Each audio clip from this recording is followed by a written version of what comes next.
चलो athlete need to वो angle बराबर है नहीं मुझे Athletes need to exercise daily and follow a strict dietary regime to perform at the highest level.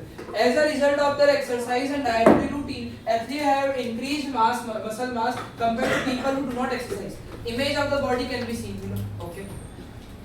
So बोल रहे select the correct term to describe the level of organization shown in the image. ये क्या दिखा रहा है? ये हमारा पूरा muscular system दिख रहा है. ये जो ऑर्गेनाइजेशन दिखा रहे हैं ये क्या दिखा रहे हैं पूरा मस्कुलर सिस्टम दिखा रहे हैं मतलब ऑर्गन सिस्टम दिखा रहे हैं क्या दिखा रहे हैं ऑर्गन सिस्टम दिखा रहे हैं पहले का आंसर ये होना चाहिए फिर बोल रहे थे diagram below shows a single muscle cell level the structure found in the muscle बोलो ये बीच वाला तो न्यूक्लियस ही होएगा यानी ये तो न्यूक्लियस है ध्यान देना हां वो ऑरेंज वाले राइबोसोम है वो तो माइटोकॉन्ड्रिया है कैसे देखो इनर ऐसे वो फोल्डेड है इनर मेम्ब्रेन फोल्ड होती है माइटोकॉन्ड्रिया के पास दो लेयर होती है एक होती है आउटर लेयर ध्यान देना फिर बोलोगे कि ये जनरल बातें पता नहीं है तो आउटर लेयर और फिर इनर लेयर होती है आउटर लेयर उसको प्रोटेक्ट करती है बाहर के ऑर्गेनल से और जो इनर लेयर होती है वो बहुत बार फोल्ड हो जाती है to increase the surface area for ATP production तो यानी उसके लिए ये बार-बार फोल्ड हो जाती है तो ये जो है ये क्या है माइटोकॉन्ड्रिया है क्या है ये हेलो ठीक है ना हां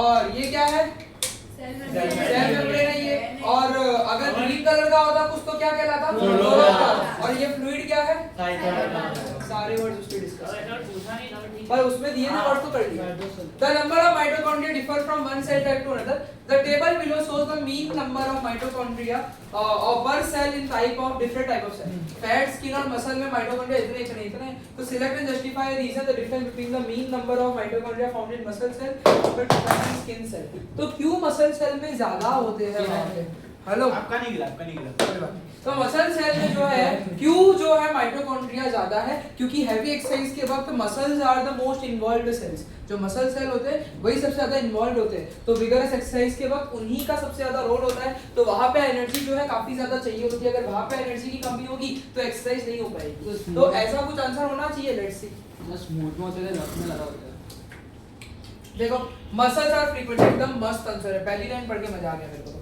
कि मसल्स आर फ्रीक्वेंटली कॉन्ट्रैक्टिंग और एक्सटेंडिंग बार-बार मसल्स का कॉन्ट्रैक्शन एंड रिलैक्सेशन होता है ड्यूरिंग हेवी एक्सरसाइज इसीलिए वहां पे ज्यादा एनर्जी चाहिए ज्यादा एटीपी के फॉर्म में चाहिए तो वहां पे रेस्पिरेशन जो है ज्यादा चाहिए जिसके कारण माइटोकॉन्ड्रिया जो होता है वहां पे ज्यादा होता है बहुत अच्छा वर्ड मिला मेरे को कॉन्ट्रैक्ट बार-बार करता है और रिलैक्स बार-बार करता है मसल ये बहुत बढ़िया बात नहीं होगी समझ आया कि नहीं आया हेलो याद है ना सबका अच्छे से भाई ये पेपर्स तो हल्के मत लेना ये तुम्हारे ये असेसमेंट है It is recommended that athlete consume large amount of protein to maintain their muscle mass. Digestion of protein start in the stomach. हम लोगों ने डाइजेशन पढ़ा है प्रोटीन का डाइजेशन जो होता है वो कहाँ पे चालू होता है स्टमक में चालू होता है और कार्बोहाइड्रेट का कहाँ पे चालू होता है माउथ में ही चालू हो जाता है सलाइवरी अमाइलेज है ना और प्रोटीन को कौन करता है ट्रिप्सिन अमाइलेज की लिपेज ट्रिप्सिन जो है अमाइलेज नहीं करता जो मैंने बोला ना टाल टीएल करके याद रखना तो ट्रिप्सिन प्रोटीन्स को अमीनो एसिड में कन्वर्ट करता है अमाइलेज स्टार्च को शुगर में कन्वर्ट करता है और लिपेज जो होता है वो फैट को fatty acid into glycerol sir क्या है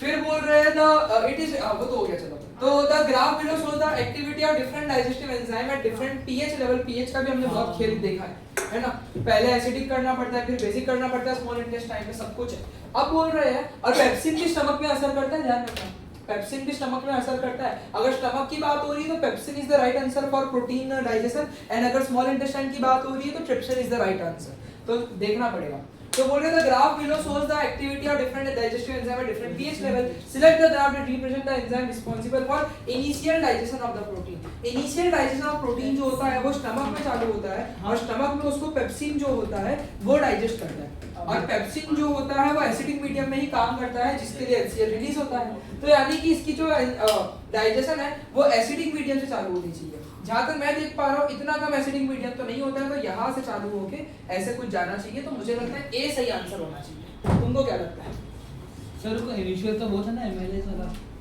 वो माउथ वो कार्बोहाइड्रेट का डाइजेशन था है ना, पर ये प्रोटीन का डाइजेशन है। तो ए ही ग्राफ सही है क्योंकि reference to acidic condition in the stomach और stomach has a low pH due to the release of ऐसे करके। इसका बहुत बढ़िया आंसर 2 मार्क का एकदम मस्त आंसर। मैं अगर बोलूं ना सिलेक्ट द ग्राफ का एक ही मार्क है, तो A is the graph, justify your answer. तो initial digestion of protein start in the stomach when pepsin enzyme is act on the protein और it needs acidic medium to digest the protein या फिर to convert it into simple form, जो कि stomach में उसको HCl के release से मिलता है। इसलिए ग्राफ ए जो है वो सही है because of low pH level. सही है? हेलो, हाँ। ध्यान क्यों कम लग रहा है? आंसर में इन्वॉल्वमेंट नहीं दिखा रहे, एकदम चुप-चुप बैठे-बैठे सुन रहे हो।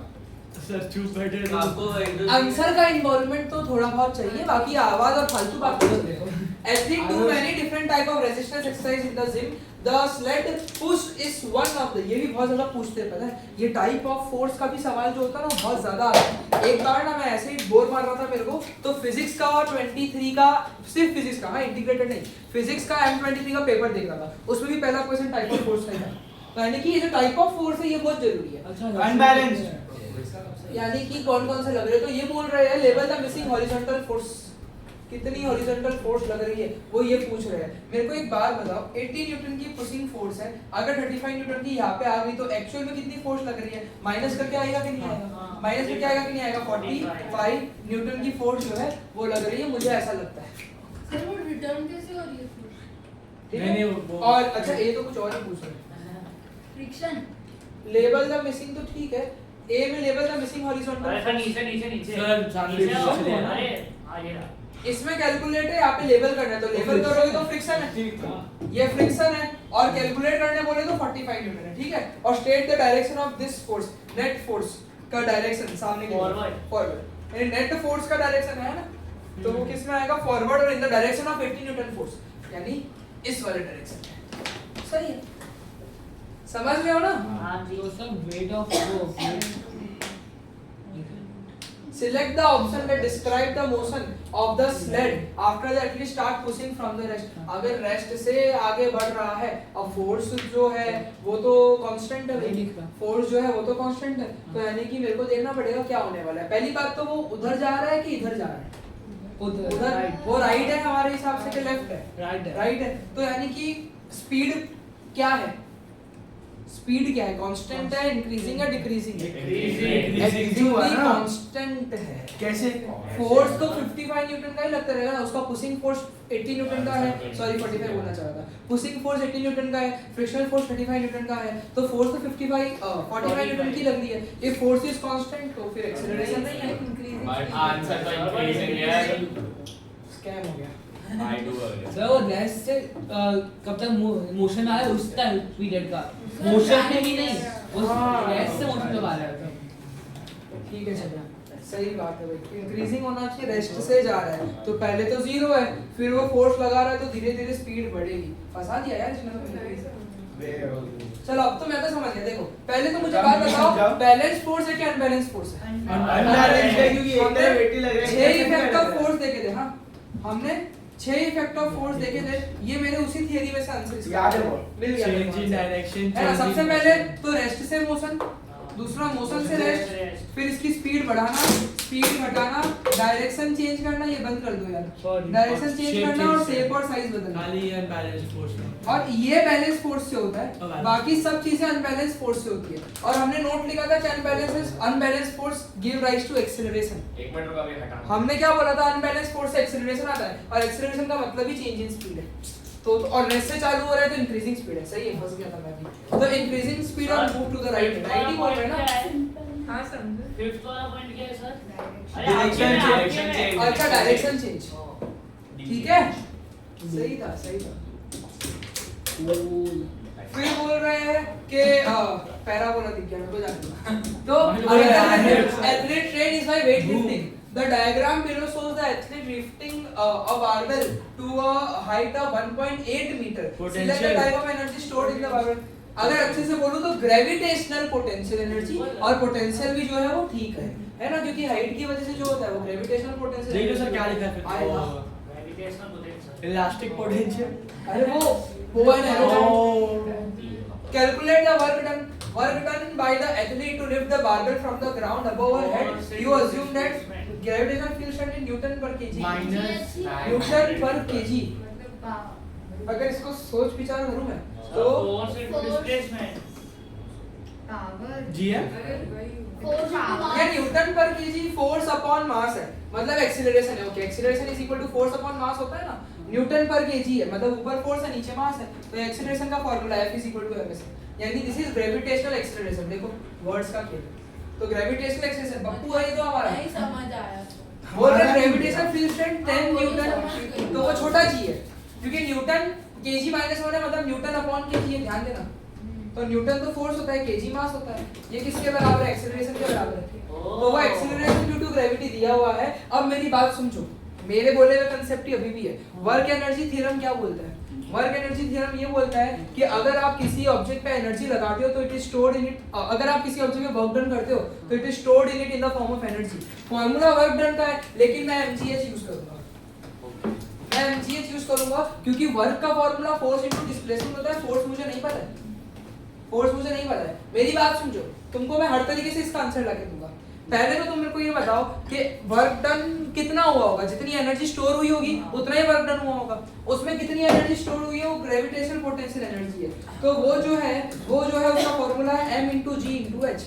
अब उसका मास 50 kg फोटो में दिया हुआ है, एक्सीलरेशन ग्रेविटेशन 10 और हाइट 1.8 मीटर बोला था, तो यानी कि इसका जो आंसर है वो 990 कुछ आना चाहिए, 900 आएगा, 900 फॉर्मूला जूल। हाँ, ये वर्क डन के लिए भी बैठ सकता है। अब अगर तुम्हारी जिद है कि भाई मेरे को तो वर्क डन का फार्मूला ही लगाना है, वर्क डन का फार्मूला होता है फोर्स इनटू डिस्प्लेसमेंट, तो फोर्स निकालनी पड़ेगी। फोर्स का फार्मूला होता है मास इनटू एक्सीलरेशन।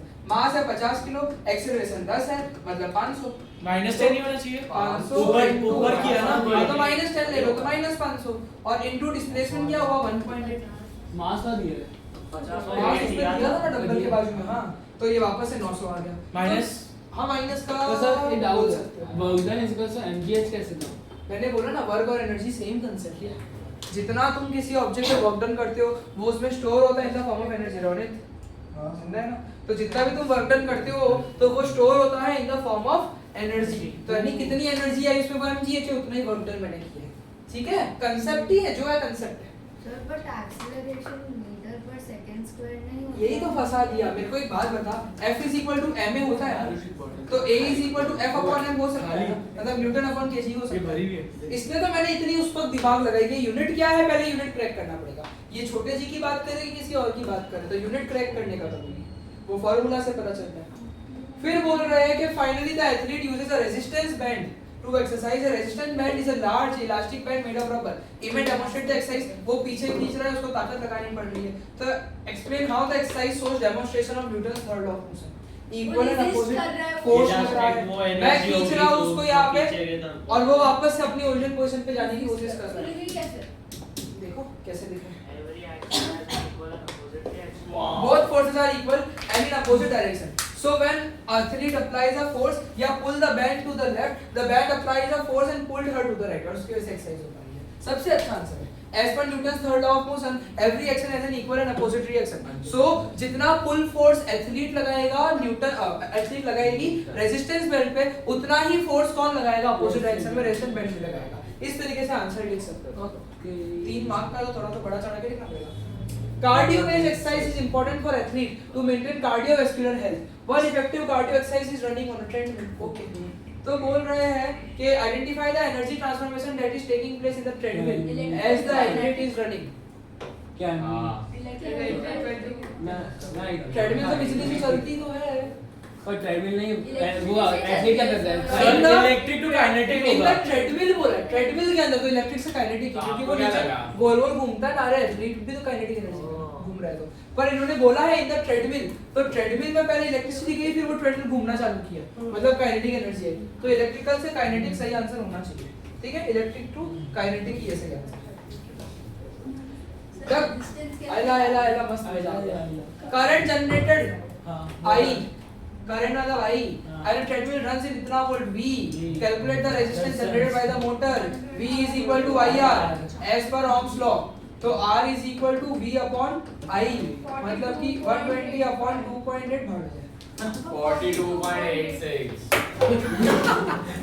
अरे वो लग के छूट गया बट आप 2 बार छोड़ चुके हो स्टाइल और यूनिट डाल देना ऑन पे यूनिट डालना मत भूलना 2 सिग्निफिकेंट फिगर्स 43 ohms रेस्पिरेशन का तुम सवाल देख रहे हो आ ही रहा है रेस्पिरेशन से आ ही रहा है वो फ्लो चार्ट से ही सवाल आ रहा है that these drugs on a treadmill at different speed the graph below shows the concentration of lactic acid in the blood as the running speed increases जैसे जैसे भागेगा भाई लैक्टिक एसिड ज्यादा ही बनने वाला है तो सिंपल सी बात है तो कोई रेस्पिरेशन थोड़ी है लैक ऑफ ऑक्सीजन हो रहा है ना भाग रहा है तो ऑक्सीजन की कमी हो रही है क्योंकि यूटिलाइज हो रहा है ज्यादा एनर्जी तो जल्दी जल्दी एनर्जी बनानी है तो इतना ऑक्सीजन इनटेक नहीं होता है ना तो एनारोबिक हो जाता है तो use the graph to explain why the concentration of lactic acid in the blood changes with running speed तो एज इसका अच्छा आंसर बोल रहा हूँ मैं जैसे जैसे रनिंग स्पीड बढ़ती है वैसे वैसे एनर्जी रिक्वायरमेंट जो होती है बॉडी की वो बहुत ज्यादा बढ़ने लग जाती है so in order to fulfil the energy requirement हम लोग एक तो सांस लेना जल्दी जल्दी चालू कर देते हैं बट लैक ऑफ ऑक्सीजन होने के कारण दी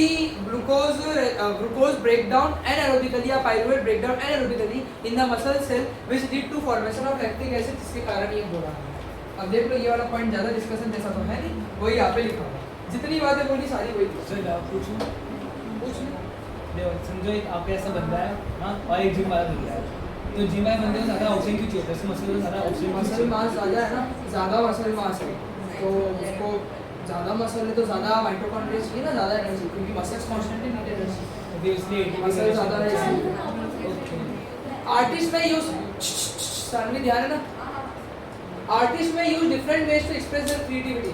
Artists sometimes use their method of understanding of science to express their identity. Crystallization is the method of isolating and verifying compound. However, recently crystallization found its way into modern art. As the image below shows the work of art created by artist Roger Hyams. He grew copper sulfate crystals on the ceiling. बोलो CuSO4 dot 5H2O. Blue colour के होते हैं blue vitriol बोलते हैं इसको जो तुम देख भी पा रहे हो है ना कॉपर सल्फेट में 5 वाटर ऑफ वो होता है अब वाटर ऑफ क्रिस्टलाइजेशन की डेफिनेशन पूछ रहे थे तो मजा आ जाएगा crystal can form in a different way to produce complex structure इस तरीके से है ना अलग अलग सब कंपाउंड अलग अलग अब देखो ध्यान देना केमिस्ट्री का सवाल है student want to investigate how to make crystal using table salt sodium chloride In order to form sodium chloride crystal, the student must first take a saturated solution.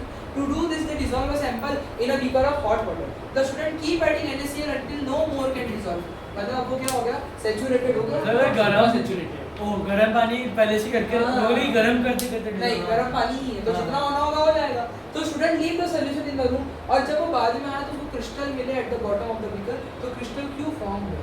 देखो जब पानी गर्म था जब पानी गर्म था तो काइनेटिक एनर्जी ज्यादा थी और मतलब इंटरमोलिकुलर स्पेस भी ज्यादा था तो ज्यादा NaCl डिसॉल्व हो गया था बट कुछ दिन के बाद जब वो नॉर्मल टेम्परेचर में आया तो उसकी इंटरमोलिकुलर स्पेस क्या हो गई वापस से कम हो गई तो जो एक्स्ट्रा डिसॉल्विंग हुई थी वो बाहर निकल गई कुछ ऐसा आंसर होना चाहिए पढ़ते चलो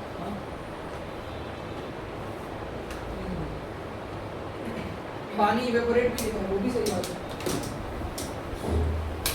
है ना देखो अपना वाला आंसर यहाँ पे अपना वाला आंसर यहाँ पे इन्होंने इवेपोरेशन का भी पॉइंट कंसीडर किया समझ लेते दोनों की क्या दिक्कत है तो as water evaporate concentration of the solution increases so crystal बन गए ये इनका एक पॉइंट है अपना वाला जो पॉइंट अभी डिस्कस किया अब जैसे कि पानी थोड़े समय में नॉर्मल टेंपरेचर पे आएगा ध्यान है ना करना वाला रूम टेंपरेचर पे आएगा मतलब टेंपरेचर कम होगा तो सॉल्युबिलिटी उसकी कम हो जाएगी ज्यादा मिक्सअप रहेगा नहीं वो तो क्या होगा क्रिस्टल्स बनेंगे समझे हेलो समझे कि नहीं यानी कि देखो इसका 3 मार्क का अच्छा आंसर मैं बोलता हूँ जैसे कि हमने गर्म पानी यूज किया तो when initially hot water was used there were more kinetic energy as a result more intermolecular space between the water molecule so greater amount of NaCl जो है वो डिसॉल्व हो गया उस टाइम पे but after a few days when the water return to normal room temperature उसकी solubility decrease हो गई with the decrease in temperature hot तो रहेगा नहीं कोल्ड हो जाएगा तो due to decrease in solubility जो NaCl उसके इंटरमोलिकुलर स्पेस में गए थे वो बाहर आ गए हैं due to which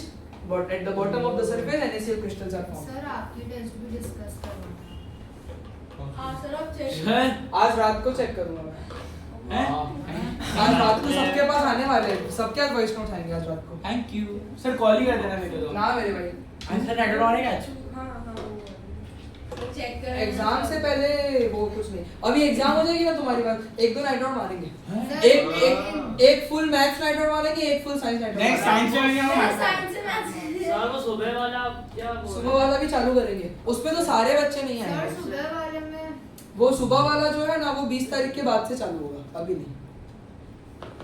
The student want to investigate the size of crystal formed by dissolving different compound instead of NaCl. Size of crystal चाहिए उसको और वो दूसरे compound यूज कर रहा है। तो वेरिएबल बोलो इसके, वेरिएबल बोलो, डिपेंडेंट वेरिएबल का साइज ऑफ क्रिस्टल है वो गिवन है, इंडिपेंडेंट वेरिएबल बोलो different compounds, different type of compounds. ये इसका क्या बन सकता है, इंडिपेंडेंट वेरिएबल बन तो सकता है। क्या होगी कंबाइंड डिफरेंट कंपाउंड से होंगे कॉपर सल्फेट ले लो, जिंक सल्फेट ले लो, NaCl के अलावा इंस्टेड ऑफ NaCl तो कॉपर सल्फेट ले लो, जिंक सल्फेट ले लो, फेरस सल्फेट ले लो तुम लोग, सोडियम कार्बोनेट ले लो तुम लोग, कैल्शियम सल्फेट ले लो, ये सारे water crystallisation amount of this compound होगा कंट्रोल और मास ऑफ कंपाउंड, मास मास मास।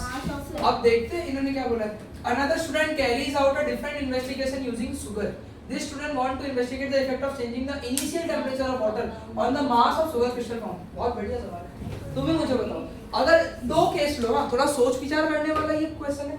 दो केस तुम लोग लेके देखो, एक केस में इनिशियल टेम्परेचर 40 डिग्री ले लो, एक केस में इनिशियल टेम्परेचर 50 डिग्री ले लो। इसमें ज्यादा स्पेस है तो इसमें ज्यादा अंदर जाएगा, और जब नॉर्मल टेम्परेचर पे आएगा तो ज्यादा बाहर भी आएगा। दोनों का नॉर्मल टेम्परेचर 25 डिग्री है, तो इसमें तो ज्यादा सॉल्युबिलिटी है ना, तो ज्यादा NaCl एक बार डिसॉल्व हुआ था, तो जब ये नॉर्मल टेम्परेचर पे रिटर्न होएगा तो इसमें क्रिस्टल ज्यादा बनेंगे, और इसकी सॉल्युबिलिटी तो क्या है, कम है। इसकी सॉल्युबिलिटी तो क्या है, कम है, क्योंकि इसका टेम्परेचर कम है। तो जब ये नॉर्मल टेम्परेचर पे आएगा तो क्या होगा, इसमें थोड़ा सा कम बनेगा। तो जितना ज्यादा इनिशियल टेम्परेचर होगा उतना ज्यादा मास ऑफ शुगर क्रिस्टल बनेगा। सही बोल रहा हूँ, गलत बोल रहा हूँ? तो इफ बोलो, इफ द इनिशियल बोलो ना, if the initial temperature of the water is high, yeah, is more, The mass of the hypothesis है क्या? if कर The more the temperature. तो if the initial temperature of the water is high या more, the more the temperature of Maximum. the higher the वैसे भी हो temperature सकता of water, if the The temp- more the if the initial temperature of water is maximum या highest then या greatest, the more the solubility of the maximum water. amount of sugar crystals will be Formed. formed Because intermolecular space, because at highest temperature या at higher there temperature will be more solubility. there are more intermolecular space which results in more solubility, that is more sugar will be dissolved at higher initial temperature करके लिख सकते हैं।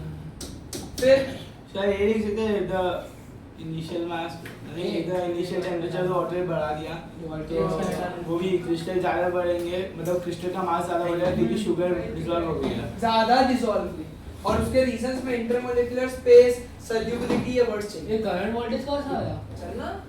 The animation below shows a method that can be used to investigate the effect of changing the initial temperature of water on the mass of sugar crystal formed. है ना, ये क्या कर रहा है, ये वाटर है, ये शुगर है। पहले ही मुझे लग रहा है वाटर कुछ मेजर कर रहे हैं ये लोग।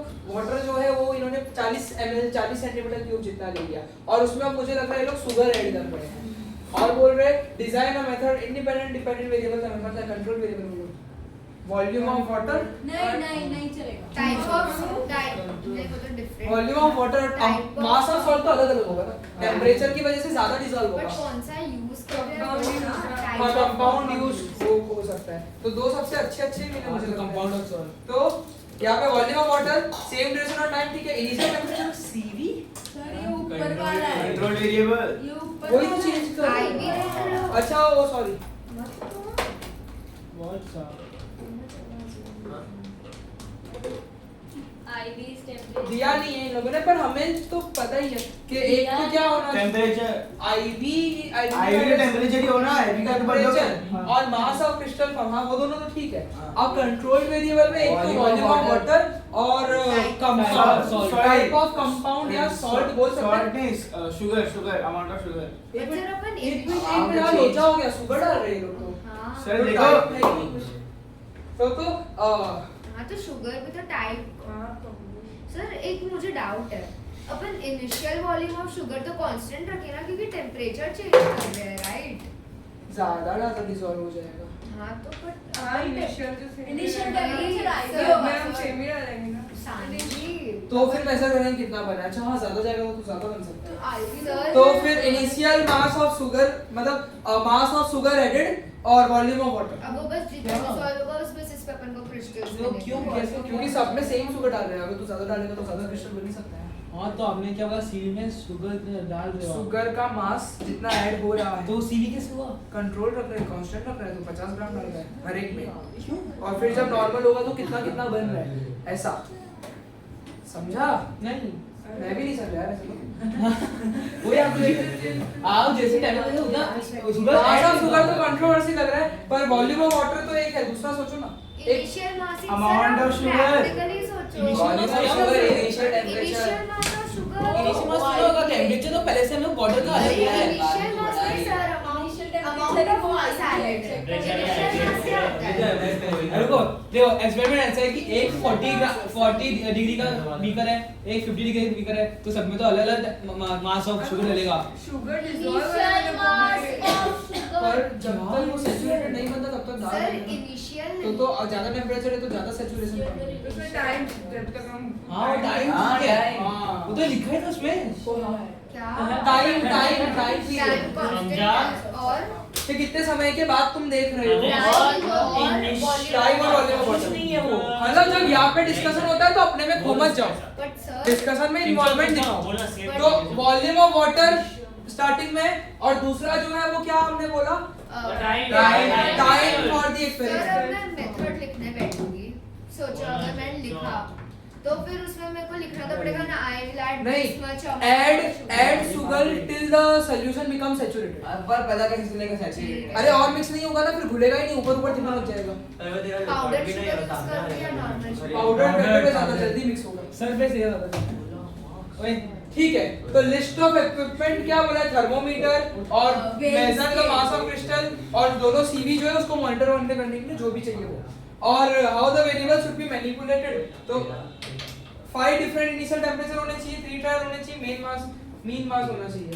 ठीक है, और तो डिस्क्रिप्शन ऑफ मेथड ये है डिस्क्रिप्शन ऑफ मेथड, इन लोगों ने वेरिएबल मैनिपुलेशन का नहीं दिया है। और any safety precaution that will be taken, तो डू नॉट यहाँ पे जो हीट कर रहे हैं इलेक्ट्रिकल चीज से कर रहे हैं ना, हॉट डिस्क्रिप्शन बस इतना ही लिखना होता है तो मैग्नेटिक अरे electrical डोंट चीज से वेयर करना। Rubber gloves and don't make direct contact with the water और उसको मिक्स में होने मत देना, prevent it electrocution will cause burns to your hand use terms kind of. Sir doubt है नहीं पर कुछ सर अब डाउट आ रहा है तो इजी वाले दिखते इलेक्ट्रिसिटी का एक और चीज, तो एक तो बर्न हो जाएगा हैंड तो ग्लव्स या कुछ ऐसे लिख सकते हैं ना, वो तो तुम्हारी रबर मतलब ग्लव्स doubt आया। इलेक्ट्रोक्यूशन तो जो क्या जाओ। प्रोसेस अब मतलब अगर हॉट प्लेट यूज कर रहे हैं, मतलब हम लोग हॉट प्लेट पे रख के जैसे 25 डिग्री का पानी है, फिर उसको 90 डिग्री तक लेके जा रहे हैं, करते करते हाँ पहले पानी गर्म हो गया, नहीं इसमें देखो हमने एक्सपेरिमेंट किया था स्कूल में भी, तो ऐसा था कि पहले वाटर डाला,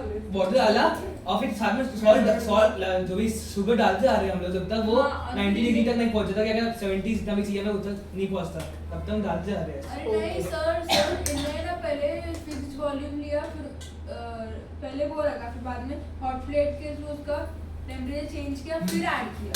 देखो इन लोगों को एक और चीज, details of how to prepare saturated is needed but the term saturated is not required. पर किस तरीके से सैचुरेटेड हो रहा है, मतलब till add sugar till the sugar become, मतलब डिसॉल्व नहीं हो पा रहा है इस तरीके से, सैचुरेटेड वर्ड ठीक है। क्लियर हुआ ना?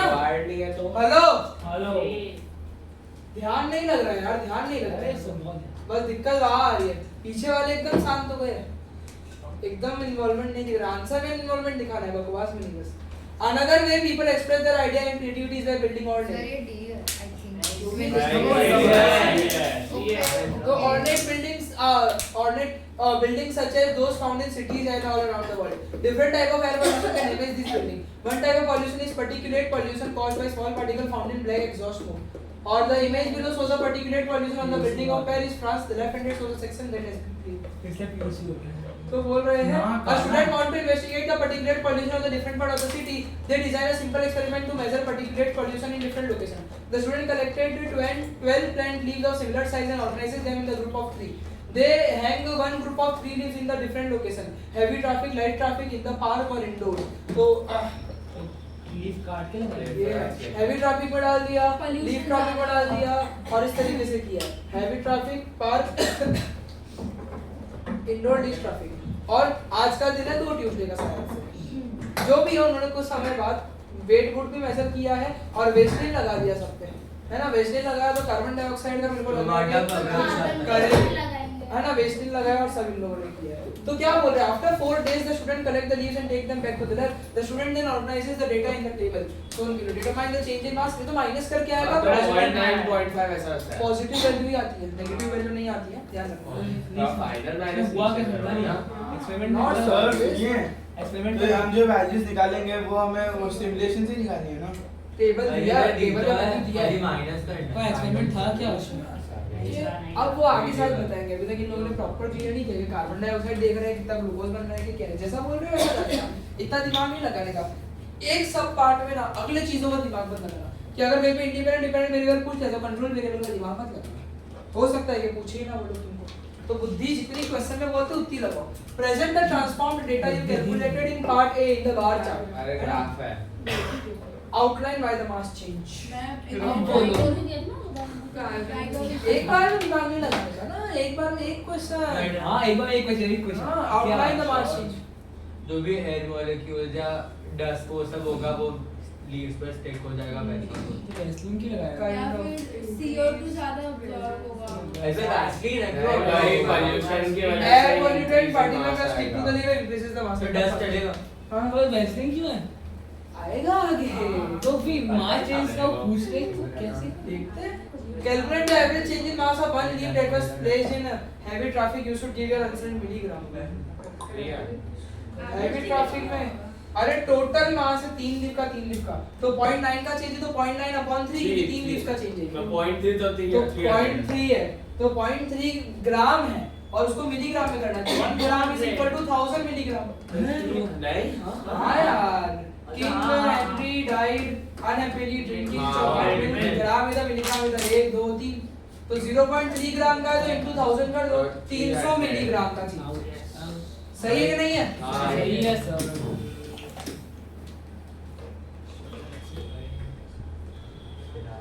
Below the experiment, the student made the following hypothesis: in the traffic of in a location is with the particular pollution will be 5 times greater than any location with lighter traffic because vehicle causes this type of pollution. 5 गुना है क्या? 5 गुना। तो हमारी divide ही करेंगे ना। देख लेते 5 से multiply करके टेबल आता है। नीचे गया ये ना बस इसका जो चेंज है वो 0.9 का है, लाइट ट्रैफिक में 0.5 का है। 5 टाइम्स तो नहीं है, 5 टाइम्स होता तो 2.5 आता। 5 टाइम्स होता तो 2.5 आता। समझ रहे हो क्या कहना चाह रहे हैं? कौन सा ये ई है ना?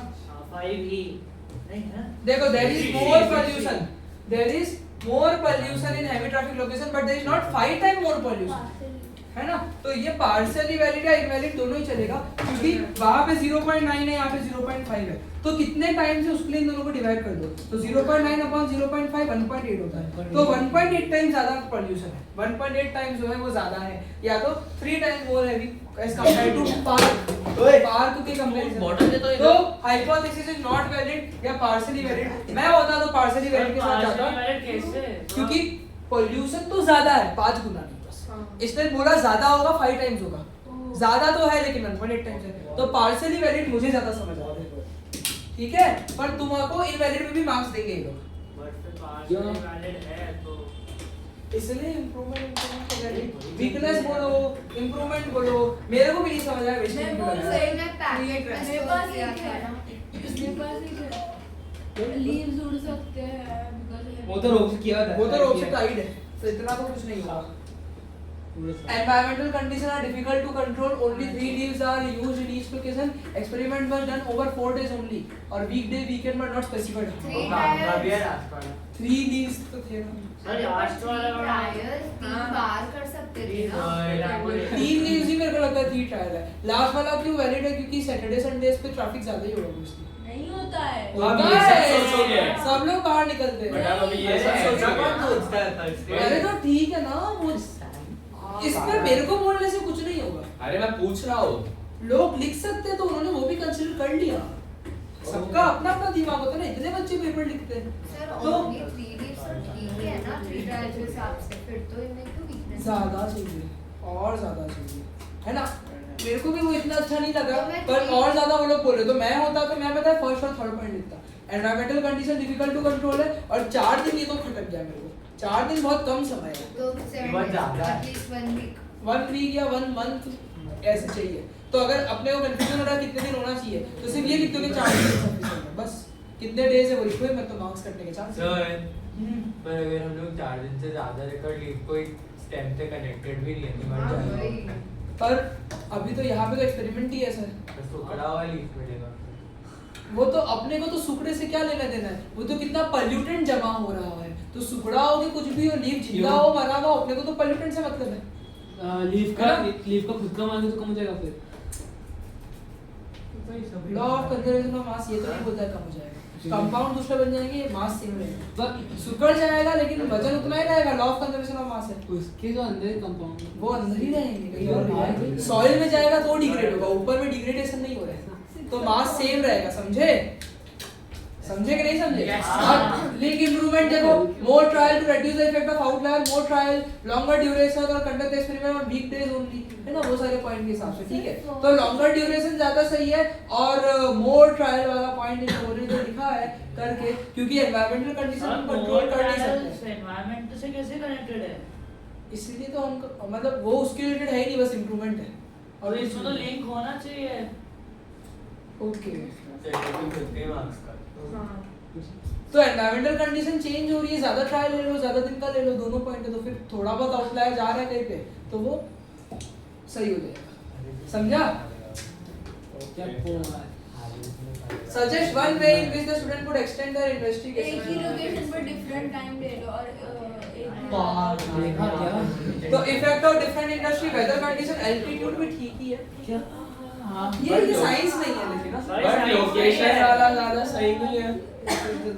एक ही लोकेशन पे मतलब एक ही जैसे लोकेशन पे इधर उधर करके हाँ नहीं भाई, नहीं वो सही नहीं है, कॉज देखो नहीं क्योंकि पॉल्यूटेंट पता कर रहे हैं तो हाँ, फिर तो भाई तो अभी कोई एरिया पे ज्यादा पोल्यूशन है, कोई एरिया पे कम है, तो फिर उससे चेंज तो आ सकता है। नहीं नहीं नहीं सानवी तेरा वाला पॉइंट इतना वैलिड नहीं है, क्योंकि ये एक्सपेरिमेंट की डिफरेंट लोकेशन के पॉल्यूशन को देखने के लिए अरे है। पर एक्सटेंड है ना। नहीं मैं बताता हूं, नहीं स्टार्टिंग इंफॉर्मेशन कांस्टेंट रखने का। स्टार्टिंग इंफॉर्मेशन पढ़ो, सब समझ जाओगे। ऊपर particular pollution different part of the city, उनको जानना ही डिफरेंट पार्ट का है, तो एक पार्ट पे रख के कोई मतलब ही नहीं है। He want to investigate pollution in different part, उसका इन्वेस्टिगेशन ही डिफरेंट पार्ट को लेकर है, तो तू एक्सटेंशन में डिफरेंट पार्ट सेम जगह पे नहीं बोल सकता। साइज ऑफ लीव्स कर दो सर, साइज ऑफ लीव्स। वो भी उसने बोला सिमिलर प्लांट्स के लिए, ऊपर बोला है सिमिलर प्लांट्स है, डिफरेंट टाइप ऑफ प्लांट। लेकिन सर वो कोई मतलब ही नहीं है, क्योंकि पॉल्यूशन चिपक रहा है। हम आगे को ही सिंगल लेते हैं पर पूरा इन्वेस्टिगेशन पूरा चेंज नहीं करना है ना, चेंज कर दो।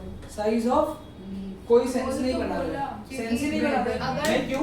सरफेस होगा तो वो ज्यादा हर वेदर सरफेस है, हर वेदर एल्टीट्यूड ही ठीक है मेरे हिसाब से, एल्टीट्यूड ठीक है, अलग अलग हाइट में रखोगे तो भी तो पता चलेगा, तो एल्टीट्यूड ही ज्यादा वैलिड है, बाकी तो कोई वैलिड नहीं है यहाँ पे। तो सर इस इन्वेस्टिगेशन में सेम ऑल्टीट्यूड पे रखा था। हाँ फिर क्या बोला है, a second student repeated the same experiment but used 2 cm by 5 cm pieces of plastic rather than leaves। क्या वैलिडिटी रहेगी? बोला नहीं, तो इनका एक्सपेरिमेंट समझ ही नहीं हमें जनता है, ये चिपक कैसे रहे? अरे वेस्टिन लगाया, वेस्टिन पे चिपक गए, वेस्टिन लगाया इसलिए कि वेस्टिन पे डस्ट ड्राई ऑफ नहीं हो जाएगा इतनी देर में। एग्जैक्टली, तो इसीलिए तो ये वैलिडिटी ज्यादा है। क्यों? क्योंकि waste in the plastic would not be lost due to high temperature और विंड। उन लोगों ने वेस्टिन लगाया था, वो मेरे भाई तेरे लिए है, मेरे लिए नहीं है। अबे तेरा रोज ही तबीयत ठीक नहीं होता है, कौन से पेपर में तू ध्यान से सुनता है? डेली मरा पड़ा रहता है, बोल रहे तबीयत ठीक नहीं है, ये नहीं है, वो नहीं, तो मैं क्या करूं? घर चला जा फिर। कुछ ना कुछ आलस को तबीयत खराब होने का बहाना मत दे, समझा? तो वैलिडिटी ऑफ द मेथड बोला प्लास्टिक से, तो इन लोगों ने वेस्टलिन इसीलिए लगाया था कि वो जो डस्ट पार्टिकल है वो चिपक सके अच्छे से, चिपके वो। तो देखो इन लोगों ने बोला plastic will give a control surface area. अब लीफ में तो एग्जैक्ट सेम सरफेस एरिया तो नहीं ले सकते ना। कार्बन कैसे चिपकेगा? पोल्यूशन की बात हो रही है ना, कार्बन कैसे चिपकेगा? वेस्टलिन लगा है ना, डस्ट स्मोक ये सारी चीजों की बात होती तो है। ये स्मोक चिपक जाएगा। हाँ वेस्टलिन में चिपक जाएगा, क्योंकि स्मोक भी क्या है, प्रॉपर गैस नहीं है ना, कोलॉइड है वो भी, तो थोड़े पार्टिकल्स होते हैं उसमें, तो चिपक जाएगा। तो plastic will give a control surface area, Vaseline the plastic would not be lost due to high temperature wind. अच्छा बात है। और वेस्टलिन प्लास्टिक में रखोगे बट एक दिक्कत है, Vaseline would not stick well to the plastic और प्लास्टिक वुड नॉट रॉट और भी अफेक्टेड बाय वेदर कंडीशन। तो better control of surface area मतलब डेटा ज्यादा रिलायबल होगा और टोटल मास जो है वो इतना अफेक्ट नहीं होगा वेदर से, और total mass would be more affected because particulate would not stick to the plastic easily. हर एक तरीके का पीओवी लोग डालते हैं। अब एक लीफ प्लास्टिक में रखना था। अरे लीफ पे ऐसे लटका दिया, बाद में एंड में प्लास्टिक में हाँ, रखना।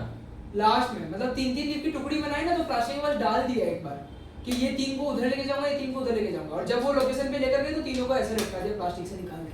तो फिर तो प्लास्टिक अब इन लोगों ने बोला पत्ते लटकाए ना, इन लोगों ने क्या बोला पत्ते लटकाए थे, अब तुम पत्ते मत लटकाओ, अब तुम प्लास्टिक लटकाओ, और देखो कितना पोल्यूशन है।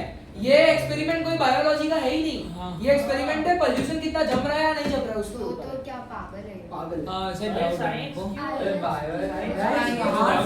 डाउट है जो पत्ते वैसे आए थे ना, अब उसमें कलेक्ट तो हो गया पोल्यूटेंट, पर अब उसको हमें मेजर कैसे करेंगे कितना मास कलेक्ट हुआ है? इनिशियल मास फाइनल मास माइनस, पर उसको करो मतलब वेव्स के वजह से कैसे करोगे?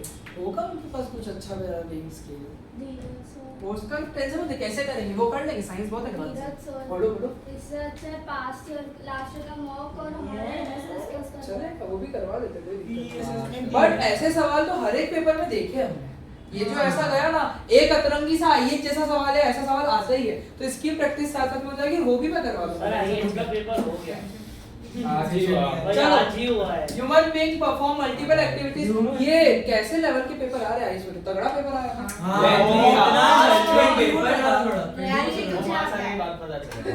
थोड़ा हैवी पेपर था। ये असेसमेंट किए थे तुमने आईएएस में? तो उसके कंपैरिजन में ह्यूमन बीइंग परफॉर्म मल्टीपल तो human being perform multiple activities every day. To carry out these activities, a large amount of energy is required. This energy comes from the food we consume.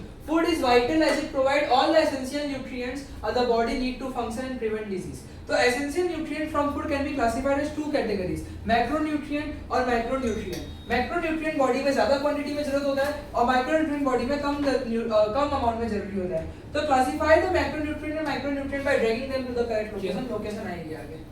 हां मैं नहीं पता मैं एकदम कम amount में कौन चाहिए होता है भाई? सर विटामिन फैट कम चाहिए मेरे को, तो कम अमाउंट में फैट बहुत ज्यादा अच्छा तो आपने कम तो माइक्रो में फैट और सब कुछ और विटामिन मिनरल भी फैट मैक्रो में दिया है, इसमें भी आता है। प्रोटीन मैक्रो में आएगा। फैट मैक्रो में भी है। सर फैट मैक्रो में आना चाहिए।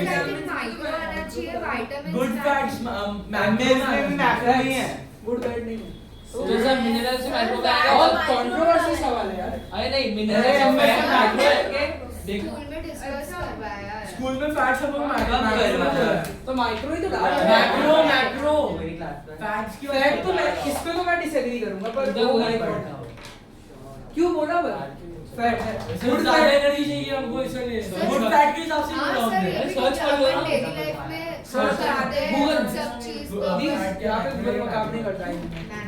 ठीक है, तो फैट गुड फैट के सेंस में अगर बोल रहे हैं कि ज्यादा फैट होगा तो ज्यादा एनर्जी स्टोर रहेगी इस तरीके से, और फैट प्रोटीन कार्बोहाइड्रेट ये मैक्रोन्यूट्रिएंट है, और वो मैक्रोन्यूट्रिएंट स्कूल में करवाया था ये बात नहीं हां कराया एक दो क्वेश्चन हमें नहीं करवाया, हमें समझाओ पहले। चलो हमें समझाओ क्या ऐसे अरे कार्बोहाइड्रेट प्रोटीन तो ज्यादा चाहिए, फैट भी they are considering as good fat. ज्यादा फैट होगा तो ज्यादा स्टोर्ड एनर्जी होगी मेरी बॉडी में, तो वो ज्यादा अमाउंट में मेरे को चाहिए। जबकि विटामिन्स और मिनरल्स ये अति हो गए तो बीमारी कर देते हैं। विटामिन की भी ज्यादा होने से बीमारी हो जाती है, डेफिशिएंसी से तो बीमारी होती है, ज्यादा होने से भी बीमारी होती है। गूगल में मैक्रो दिखा रहा फैट्स को। गूगल मत करना, ये सारी चीजें गूगल आंसर कभी नहीं देगा तुम लोगों को। तो यही है जो सही आंसर है, कार्बोहाइड्रेट प्रोटीन और फैट जो मैक्रो में है, विटामिन मिनरल बहुत ज्यादा नहीं चाहिए बॉडी को, है ना, लिमिटेड अमाउंट में चाहिए। तो ज्यादा होने से क्या होगा? मतलब ज्यादा होने से उसके कारण अरे पागल कैंसर तक हो सकता है, ये भी हो सकता है। The table below gives some nutritional data for 100 gram of two commonly grown grain, corn और rice है ना। इसमें कितना होता है वो? Identify, use information from the table and identify one nutritional benefit of corn compared to rice. corn का क्या ज्यादा है? फाइबर यही ज्यादा एनर्जी है, कंटेंट है। ये ज्यादा है, और ये ज्यादा है, ये भी ज्यादा है, ये ज्यादा है, ये ज्यादा है, सब ज्यादा है क्या? ये ज्यादा है और ये ज्यादा है। विटामिन जीरो है वहाँ पे, जीरो है वहाँ पे, कंपेयर करो देखो जीरो है वहाँ पे विटामिन। तो एक न्यूट्रिशनल बेनिफिट क्या है विटामिन, क्योंकि 0 से 6.1 तो बहुत फर्क है। तो देखो पेशेंस के साथ सारा कुछ देख लेने का। फिर देखो स्टार्टिंग में तो मैं भी कंफ्यूज हो रहा था कि इसमें से क्या एनालिसिस बनाएंगे, ये देखते ही समझ में आ गया कि भाई यहाँ पे है ही नहीं, बेनिफिट हो गया ना, क्योंकि मेरे को राइस खाने से विटामिन सी नहीं मिलेगा, मेरे को कॉर्न खाने से मिलेगा। तो दिस इज न्यूट्रिशनल बेनिफिट। और ये इंप्रूव कैसे करेगा हेल्थ विटामिन, ये ओ माय गॉड, ये हर एक विटामिन के वो फायदे हैं। ये सारे डेटा मेरे पास है आईबी के हिसाब से, ये सारा डेटा मेरे पास है, ये सब मैं भेज दूंगा। प्रॉपर आईबी रिलेटेड ही है कि कौन सा विटामिन बेटर है या कौन सा नहीं। तो विटामिन सी, सिट्रस फ्रूट से विटामिन सी मिलता है ना, सिट्रस फ्रूट से। तो क्या करते हैं विटामिन सी, स्किन में ग्लो और ऐसा वैसा मिलता है, तो यानी कि स्किन ग्लो और डिटॉक्स करते हैं बॉडी को, ये सारी चीजें। देखो सब कुछ लिखा है। विटामिन सी मुझे सबसे अच्छा लगेगा, repair immune system, collagen growth, collagen, अच्छा प्लेटलेट्स में होता है कोलाजन। तो ये मेरे पास सारा विटामिन का है, देखो ना। तो आरुष तू याद दिलाना, वो विटामिन का लिस्ट भेजना। मैसेज कर दे। अबे मैसेज तो मैं इग्नोर कर, धीरज सर स्पैम करो ना सर। कोलेजन जब स्किन फटती है ना तो प्लेटलेट अट्रैक्ट होते हैं ना, तो स्किन में कोलेजन होता है। तो जब फटती है तो वो कोलेजन एक्सपोज हो जाता है, release is wrong but expose हो जाता है। पहले वो स्किन में दबा हुआ है, फटा तो वो एक्सपोज हो गया, और वो कोलेजन फाइबर्स होते हैं, वो अट्रैक्ट करते हैं इसको। तो कोलेजन जो होता है ना, वो एक ऐसा कंपाउंड है जो स्किन बनी होती है, कोलेजन से ही बनी होती है ऐसा। तो सर एग्जाम के टाइम कोलेजन रिलीज होती है, फट जाती है। तो increase production of food crop is needed to address hunger and malnutrition। Sir पानी का क्या कोई प्रश्न करेगा आपको? राइट से पकड़ा तो खत्म हो जाता है। क्यों? अरे ये लगी हुई है। इसमें वो कंकड़ घुस गया था यार। ओह वाह। वो मेरे पापा ने निकाला फिर, क्वाइट और वो जब निकाला क्वेश्चन इसमें डेटॉल डाला ना, जो चिड़चिड़ाता है यार ये। अरे डेटॉल बहुत गंदा है यार। मेरे पैर क्योंकि गिरा तो फिर मैं रगड़ा गया ना परसों रात को, तभी तो रगड़ाने में चल रहा हूँ। मैंने तो आपको नहीं देखा सर। अब मेरे पैर में थोड़ा सा ज्यादा छिला है ना, तो मेरी मम्मी आई थी, मेरी अम्मी बोले बेटा मैं डेटॉल लगाती हूँ। मेरी अम्मी ने देखा बेटा मैं नहीं लगा पाऊंगी, फिर पापा ने लगाया। सर फिर भी कैफे जाते हो? हकीकी।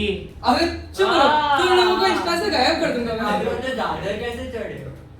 उससे पहले गए थे ना सर आप तो कैफे? पिछले वीक का है, फ्री जब हुआ तो स्टोरी लगा। शर्म आ रही है। ये दो दिन पहले ही लगा। मैम एक साल पहले पोस्ट करती है। मैं स्टोरी मैं पोस्ट नहीं करता कभी, जल्दी से नहीं करता। Increase production of food crop is needed to address hunger and malnutrition over the world. Farming may need to increase by an estimated 70% to fulfill food requirement of the growing population। जैसा तुम IAS में पढ़ते हो कि India जो है वो agrarian country है ना, एग्रीकल्चरल कंट्री। और एलए में पढ़ते हो कि भारत एक कृषि प्रधान देश है। यस ये आता है। तो आईएएस में पढ़ा बोलेगा क्या बोला ना, कृषि प्रधान देश, यानी जो कृषि क्या हो से त्रिवर्ण है। सर ओरल की प्रिपरेशन करा देना प्लीज। फार्मिंग में need to increase by estimated 70% हो गया। फूड क्रॉप, ध्यान दो, food crop are at risk of damage from harmful insects called pest. A pesticide is a chemical substance used to kill or repel these insects. Pesticides पता नहीं।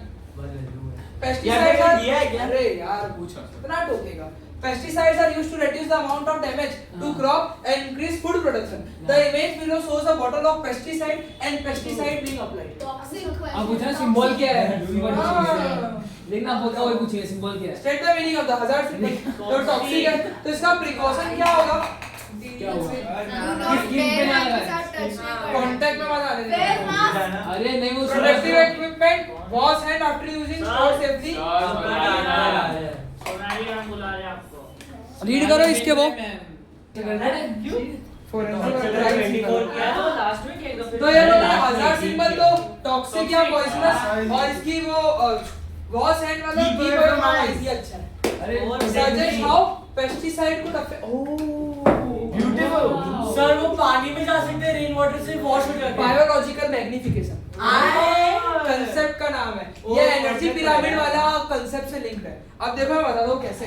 Pesticides जो है देखो, energy pyramid में जो हम देखते हैं कि only 10% of the energy flow होती है ऊपर उसमें, लेकिन जो वेस्ट प्रोडक्ट होते हैं ना, जो अनयूजफुल चीजें होती है ना, वो 100 की 100% जाती है। और दूसरे टॉपिक लेवल पे this concept is known as biomagnification. तो पेस्टिसाइड्स जो होती है, तुम समझो how it affect the living beings. तो दो तरीके से लिविंग बीइंग्स को अफेक्ट करती है। कैसे? एक तो पेस्टिसाइड रन ऑफ जो होता है पानी में, तो एक्वेटिक ऑर्गेनिजम्स को अफेक्ट करता है पीएच वगैरह चेंज करके। दूसरा, यूज ऑफ पेस्टिसाइड जब होता है किसी क्रॉप में, तो क्रॉप के अंदर भी पेस्टिसाइड का अमाउंट जो होता है वो जम जाता है, बढ़ जाता है। तो जब क्रॉप को कंज्यूम करते हैं तो हमारी बॉडी में भी पेस्टिसाइड चला जाता है, जिसके कारण लोचा होता है। तो यानी कि ये लिविंग बीइंग का है। और नॉन लिविंग बीइंग में पेस्टिसाइड्स का क्या बोल सकते हैं, सॉइल वगैरह जो होती है।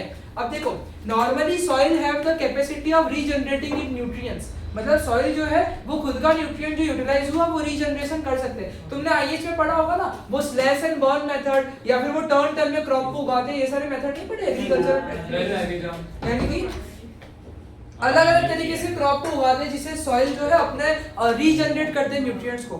सॉइल के पास रीजनरेटिंग प्रॉपर्टी होती है।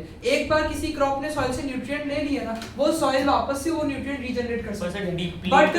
बट यूज ऑफ पेस्टिसाइड्स, मैं पहले मेरा कंसेप्ट बता रहा हूँ, इनका साथ हैवी हो सकता है, इजी हो सकता है, पर मैं नॉर्मल कंसेप्ट बता रहा हूँ। पेस्टिसाइड के यूज से क्या होता है, सॉइल की वो रीजनरेटिंग कैपेसिटी जो होती है ना, वो भी खत्म हो जाती है। कैसे? क्योंकि तू बार बार पेस्टिसाइड ऊपर से दे देगा तो उनको रीजनरेट करने की हैबिट ही नहीं रहेगी, उनको मिल जाएगा ऊपर से न्यूट्रिएंट, तो दे वोंट रीजनरेट और धीरे धीरे they will lose its capacity. तो ये है। अब मैं देख लेता हूं इसमें क्या दिया हुआ है। तो देखो, पेस्टिसाइड जो होता है could affect animal who eat the crop, pesticide could affect the health of human being, could alter the biodiversity of the soil like in soil microbe, remove pest will affect the food chain, bioaccumulation या biomagnification, ये वो वाला topic है जो build up in the food chain. और non living part can affect the water supply, can affect air quality, ये दोनों अच्छे नहीं लगे। PH of soil, pH of water, कैसे वेस्ट हुआ सर आपने जो रीजनरेशन का बोला कौन से में आएगा, लिविंग या नॉन लिविंग? सॉइल की बात कर रहा था ना, लेकिन उन्होंने वो पॉइंट डाला नहीं, बट कंसेप्ट तुमको पता होना चाहिए, जरूरी बात बताऊंगा। As the world population increases, the demand for food increases. According to the United Nations, an estimated 821 million people suffered from hunger in 2018, and the problem is only going to get worse. The video shows one possible solution to increase demand for food in the future. क्या है video में? Technological advances in farming have contributed to large increase in food crop production since 1970. For example, corn is one of the most popular food crop around the world. Corn is also called maize in some countries. It can be eaten as it is or ground into cornmeal or corn flour to make tortillas. Corn can also be eaten as popcorn or processed into chips, oil and syrup. Globally, humans get 19.5% of the calorie intake from corn. The US is the major producer of corn around the world. According to the Center of Food Safety, 82% of the corn produced in 2020 had been genetically modified.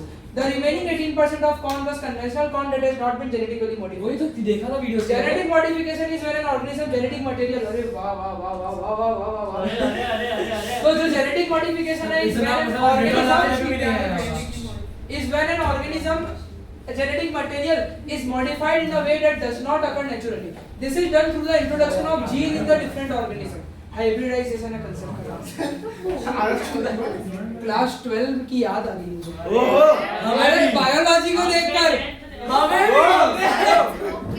A variety of corn has been genetically modified by taking a single gene from bacteria called Bacillus thuringiensis. The Bt gene which produces a pesticide can be inserted into the corn DNA. एक bacteria का gene लेके corn में डाला है। This is hybridization, है ना? Bt corn now produces the same pesticide which prevent pests from destroying the corn crop. However, if only Bt corn is planted all year round, बहुत अच्छा बात है भाई। मेरे लिए रीड नहीं कर रहा हूँ, तुम्हारे लिए कर रहा हूँ। धन्यवाद। हाँ तो देखो is planted all year round, resistant pests will survive and continue to multiply. Only a few companies have invested in the research to develop Bt corn, which make the seed expensive. Many people around the world are against genetic modification, ethical concerns and are in favor of conventional corn production, as conclusive studies on genetically modified crop have not been yet done. However, the question remains, will genetically modified food be the solution to the food supply problem of the future? So the government has decided to invest a large budget in the farming for the production of corn. As an MIP5 student, you have collected evidence about the Bt corn.